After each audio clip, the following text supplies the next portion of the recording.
যারা বুকের রক্তে বাংলা ভাষার রেখে গেছে সম্মান, যারা বুকের রক্তে বাংলা ভাষার রেখে গেছে সম্মান, তাদের স্মৃতি তাদের দান চিরদিন রবে অম্লান। তাদের স্মৃতি তাদের দান চিরদিন রবে অম্লান।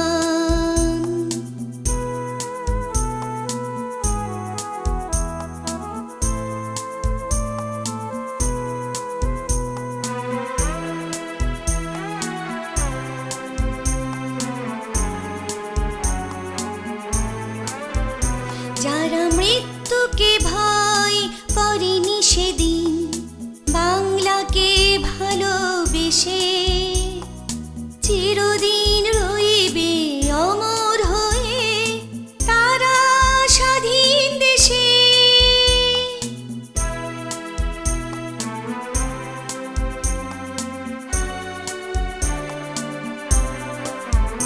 যারা মৃত্যুকে ভয় করেনি সেদিন বাংলাকে ভালোবেসে, চিরদিন রইবে অমর হয়ে তারা স্বাধীন দেশে।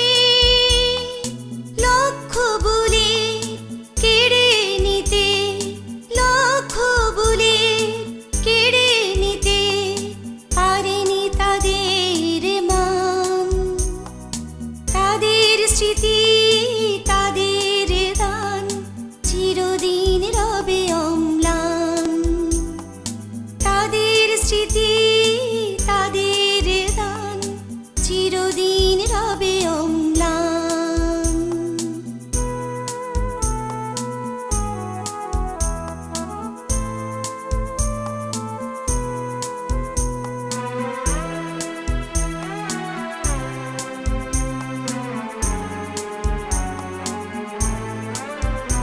তারা সম্মুখ থেকে পিছু হটেনি মাতৃভাষার জন্য, বুকের তাজা রক্তের বিনিময়ে ভাষাকে করেছে ধন্য।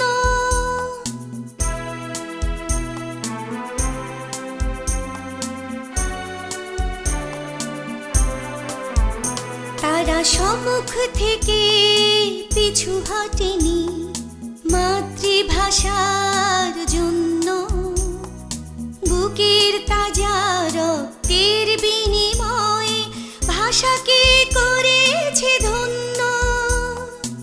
এত যে ঋণ ভুলি কি করে, এত যে ঋণ ভুলি কি করে থাকতে মোদের দেহে প্রাণ। তাদের স্মৃতি তাদের দান চিরদিন রবে অম্লান। তাদের স্মৃতি তাদের দান চিরদিন রবে অম্লান।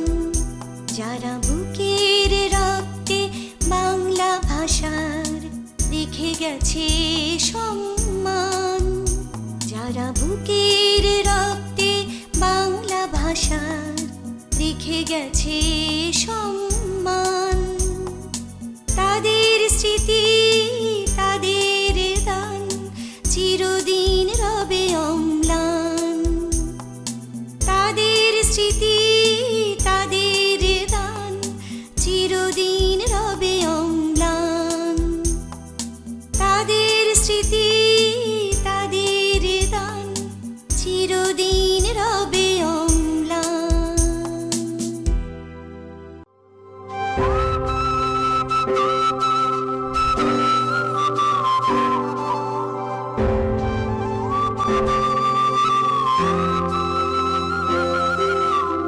ধীরে ধীরে সব বেদখল হয়ে যাচ্ছে প্রভু।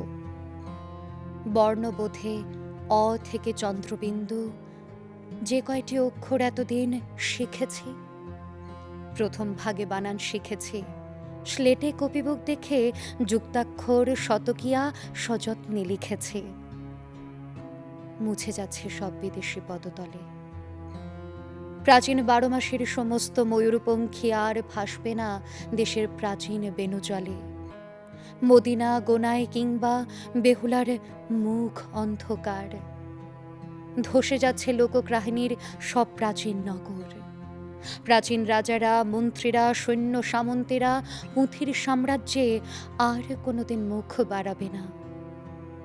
মরে যাচ্ছে, আর কোনোদিন পাঠকের সাথে কথা বলবে না। ধীরে ধীরে সব বেদখল হয়ে যাচ্ছে প্রভু। শীতের রাত্রি মাঠে বাউলের একতারার ধ্বনি, নদীর ভাটিতে কোনো নাইয়ার আবেগ স্তব্ধ হয়। বটতলার রাখালের বাঁশিটিও জাগ্রত নয়। বেদখল হচ্ছে সব বাদ্যযন্ত্র, গানের আসর, সভাগৃহ, অফিস ভবন, বিদ্যালয়, এবং শ্রোতার কান বেদখল হয়। বেদখল হয়ে যাচ্ছে আমার স্বদেশে আমি পরাধীন। যাত্রাদল ভেঙে দিয়ে কোথাও লুকাই, অ থেকে চন্দ্রবিন্দু ফেলে দিয়ে শিখি অন্য ভাষা। বাঙালির গর্ব, বাঙালির আশা কি করে বাঁচায়?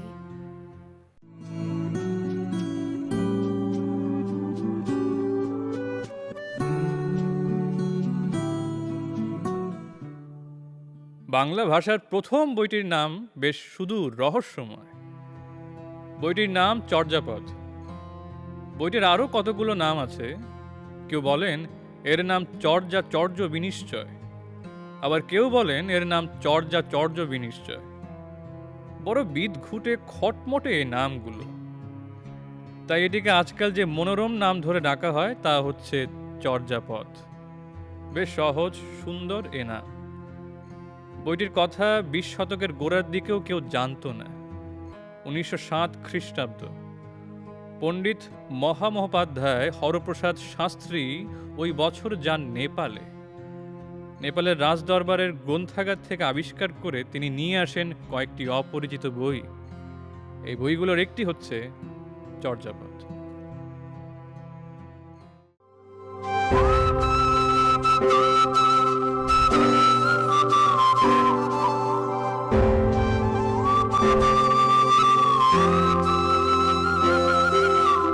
উনিশশো 52-এর যে ভাষা আন্দোলন, আমাদের মায়ের ভাষা যে বাংলা, সে অধিকারটাকে আমরা প্রতিষ্ঠিত করার জন্য আমরা লড়াই করেছিলাম। আমরা সেদিন সবাই জানি একটা 21শে ফেব্রুয়ারি অর্থাৎ 8ই ফাল্গুন একটা রক্তক্ষয়ী আমাদের আন্দোলন হয়েছিল। এটার প্রেক্ষাপট ছিল এমন, 1947 সালে যখন দেশ বিভক্ত হয়, পাকিস্তানের শাসকরা চেয়েছিল আমাদের উপর চাপিয়ে দিতে উর্দুকে রাষ্ট্রভাষা হিসাবে, এবং তৎকালীন পাকিস্তানের প্রতিষ্ঠাতা কায়েদে আজম জিন্নাহ বলেছিলেন উর্দু, একমাত্র উর্দুই হবে পাকিস্তানের রাষ্ট্রভাষা। কিন্তু আমরা বাঙালিরা সেটা মেনে নিতে পারিনি। উনি ঢাকা বিশ্ববিদ্যালয়ের কার্জন হলে আবারও বলেছিলেন উর্দুই হবে রাষ্ট্রভাষা, একমাত্র ভাষা।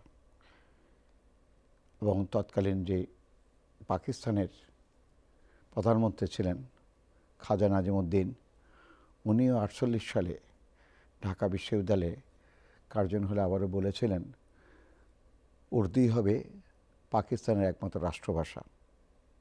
তখন আমাদের তরুণ ছাত্র সমাজেরা, ঢাকা বিশ্ববিদ্যালয়ের ছাত্রছাত্রীরা একই সুরে সবাই প্রতিবাদ করল, নো নো, আমরা সেটা মেনে নিতে পারি না।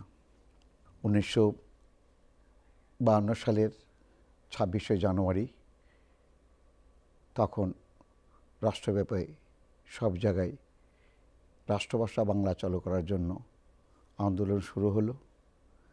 30শে জানুয়ারি ঢাকায় ছাত্র ধর্মঘট হলো, অনেক ছাত্র অংশগ্রহণ করলেন রাজপথ কাঁপিয়ে তুললেন এবং 31শে জানুয়ারি রাষ্ট্রভাষা আন্দোলন সংগ্রাম পরিষদ গঠিত হয় এবং 1952 সালের 21শে ফেব্রুয়ারি সারা দেশে ছাত্রগণ ধর্মঘট ও বিক্ষোভের ঘোষণা করেন।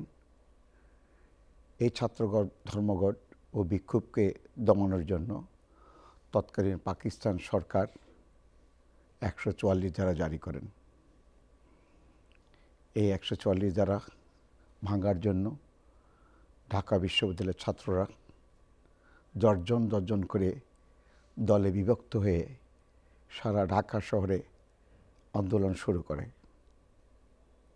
তাদের একমাত্রই দাবি, আমাদের রাষ্ট্রভাষা, আমাদের মায়ের ভাষা বাংলা ভাষা হতেই হবে।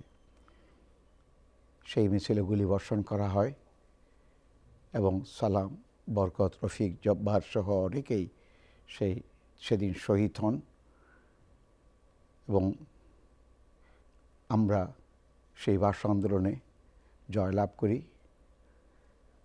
এর পরবর্তীতে পাকিস্তান সরকার তাদের